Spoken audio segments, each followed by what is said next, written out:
Hello everyone. Today I'm still in Mount Juliet, Tennessee at the Mount Juliet Memorial Gardens. This is my second video from this cemetery.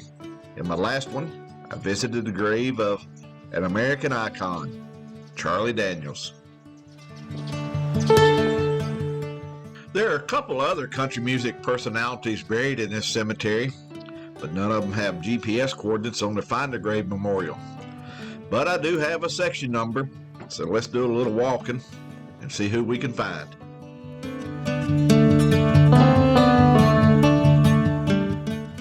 As I was leaving the grave of Charlie Daniels and walking over to another section of the cemetery, I happened upon the grave of one of Roy Acuff's Smoky Mountain Boys. I wasn't looking for this grave, and in fact, I didn't even know he was buried here. But let's remember and pay our respects to Oni Wheeler.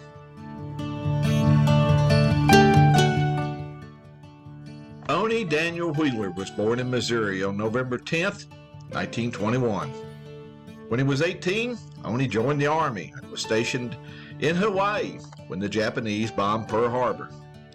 Oni spent 5 years in the Army before returning to Missouri, where in 1953 he formed his own band called the Ozark Mountain Boys.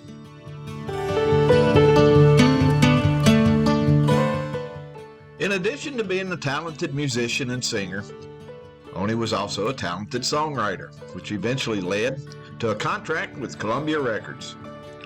While with Columbia, he moved to Nashville, where he recorded such songs like Go Home, Closing Time, and Too Hot to Handle. His songs have been recorded by such stars as Flatt and Scruggs, Little Jimmy Dickens, and George Jones. While in Nashville, Oni met Roy Acuff and became a member of Roy's band, the Smoky Mountain Boys. Oni played harmonica for the Smoky Mountain Boys and was featured prominently on such songs as Night Train to Memphis, The Great Speckled Bird, and Roy's signature song, The Wabash Cannonball.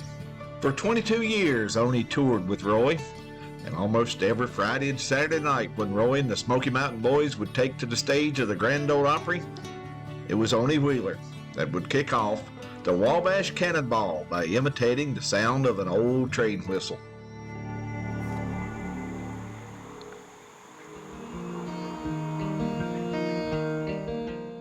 On May 25, 1984, Oni performed with Roy on the Grand Ole Opry.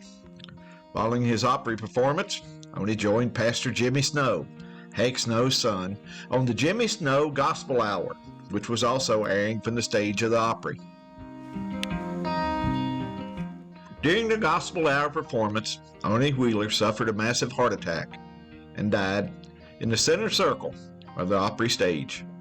He was 62 years old.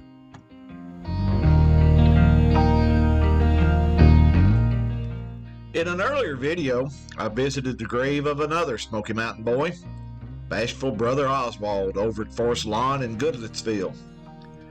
There have been many members of the Smoky Mountain Boys over the years, but for me personally, the ones that I remember the best are Jimmy Riddle, Howard Forster, Charlie Collins, Bashful Brother Oswald, and of course, Oni Wheeler. And even though I wasn't looking for Oni's grave, I must say that I'm glad I got to stop and spend a few minutes remembering all those wonderful Saturday nights at the Opry, when Mr. Roy would step to the microphone and call out, "Oni Wheeler, let's ride the cannonball." Fond memories indeed. Rest in peace, Oni.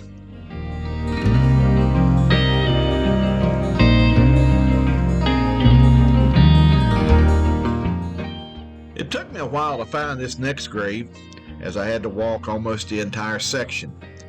But I eventually found the grave of fiddle player and the father of hillbilly jazz, Vassar Clements.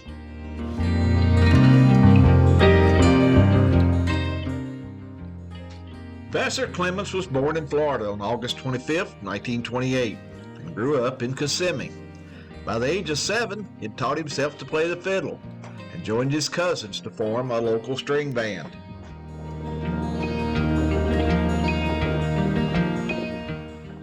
As a teenager, Vassar had the opportunity to meet Bill Monroe and his Bluegrass Boys, and eventually auditioned for Bill. When fiddle player Chubby Wise decided to leave the Bluegrass Boys, Vassar Clements was called upon to take his place. Vassar stayed with the Bluegrass Boys for 7 years before leaving to join Jim and Jesse and the Virginia Boys. Then in 1962, he joined Lester Flatt and Earl Scruggs and the Foggy Mountain Boys.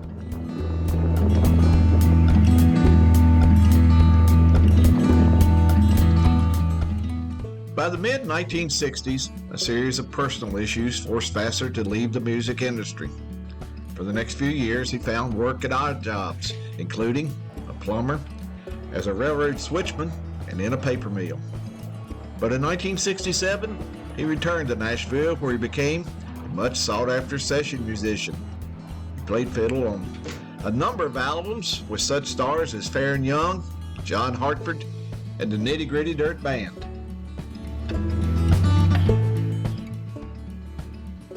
In a career that spanned almost 50 years, Vassar Clements was recognized as one of the most versatile fiddle players of his era. His talent was not limited to just country and bluegrass. During his career, he played with such stars as Linda Ronstadt, Jimmy Buffett, the Grateful Dead, the Allman Brothers, and Paul McCartney, just to name a few.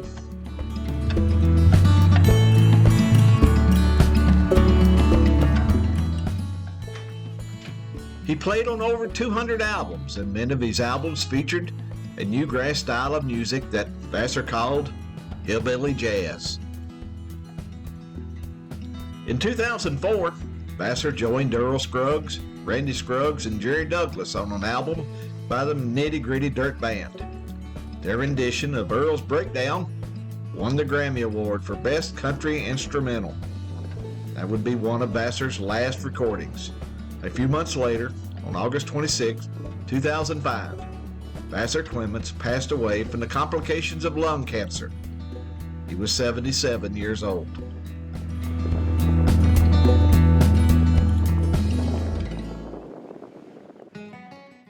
This wraps up my visit to the Mount Juliet Memorial Gardens.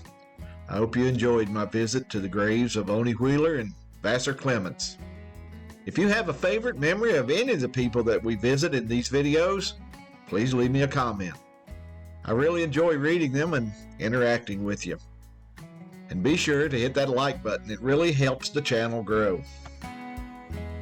And if this is your first time here, please consider subscribing. I upload a new video at least once a week. And by subscribing, you'll get a notification when a new video shows up on my channel. Now, as always, remember, life is a wonderful journey. Take time and enjoy it. And I'll see you down the road. So long, everyone.